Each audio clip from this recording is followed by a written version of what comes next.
Turkey's president challenges Russia by promising to resign if accusations Ankara's buying oil from Islamic State prove to be true. The advance of the anti-terror coalition forces Islamic State to find a worrying new foothold in Libya, as well as alternative sources of income, making huge sums from drug trafficking. And is it possible to whitewash life quite literally in the modern world? RT's Maria Finoshina goes in search of a racial activist who has his heart set on establishing an all-white colony in America.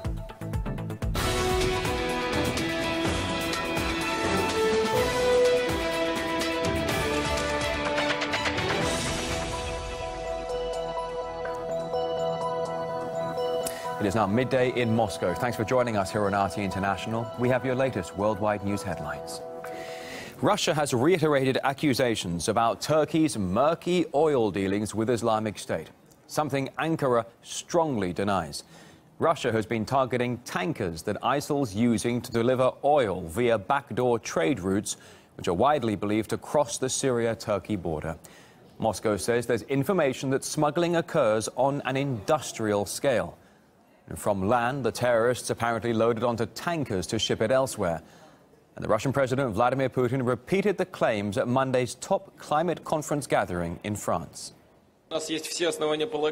We have every reason to believe that the decision to shoot down our bomber was dictated by a desire to ensure the security of those delivery routes to Turkey. Protecting the Turkmen is only a pretext. A broad-based anti-terrorism coalition cannot be achieved as long as some continue to use terrorist organizations to reach their short-term political goals.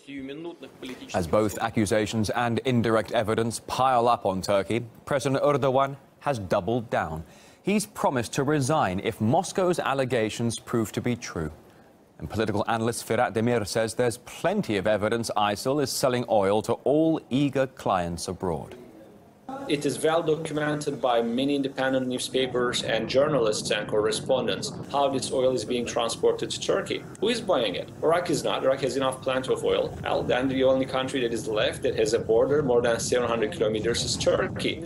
Now, they can always accuse and blame the smugglers.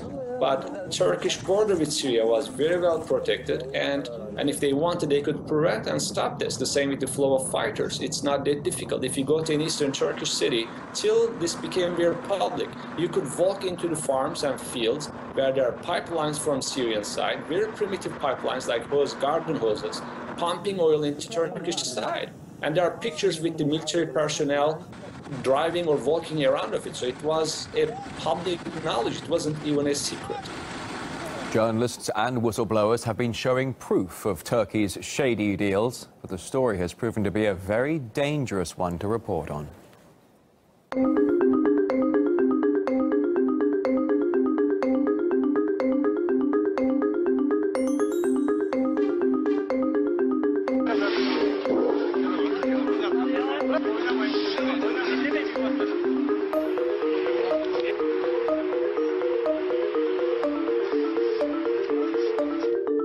Bu haberi özel haber olarak yapan kişi de öyle zannediyorum ki bunun bedelini ağır ödeyecek. Öyle bırakmam onu.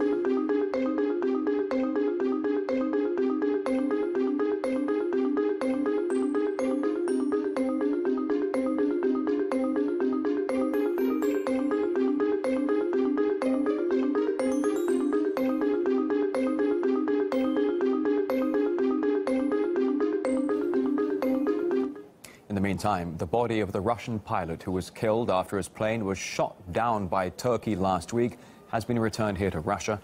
It was flown to Russia from the Turkish capital Ankara, despite being initially seized by a militant group over in Syria.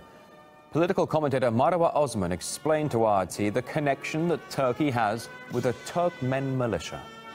Prime Minister Davutoğlu announced that Turkey retrieved the body from Syria, but he never said how the body was sold from the Turkmens inside of Syria. Giving back the body to Ankara to also give it back to Moscow is also a Turkish decision there.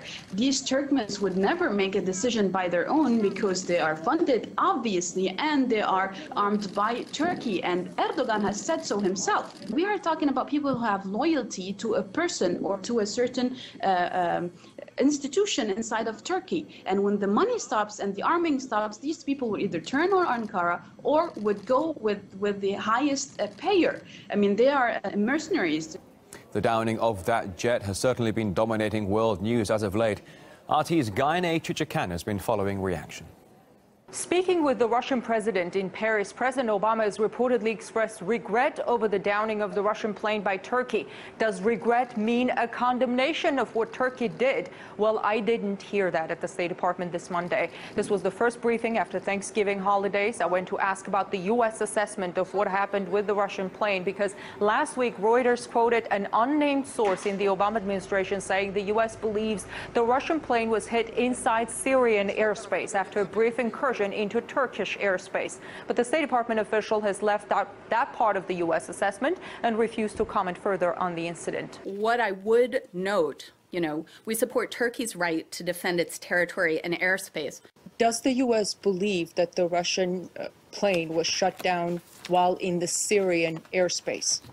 So we believe that the Russian plane violated Turkish airspace. Where was it shut down? I'm going to leave it there. Okay. So the State Department sticks to its line that Turkey had the right to defend its airspace and also refuses to openly confirm that the plane was hit in Syrian airspace. You see, there is a reason why the Obama administration is choosing to make such a statement through an unnamed source. And I was trying to get the reason why, but the State Department official refused to answer. One of the reasons could be that if the U.S. did openly confirm it, then the assertion that Turkey had the right to defend itself would completely fall apart in this case. The State Department's words come as President Putin stressed Obama sees eye to eye with him on what steps should be taken next in Syria. The Russian and American leaders met on the sidelines of an environmental forum in France, an event that also drew attention to the body language of the participants. With a closer look, RT's In the Now.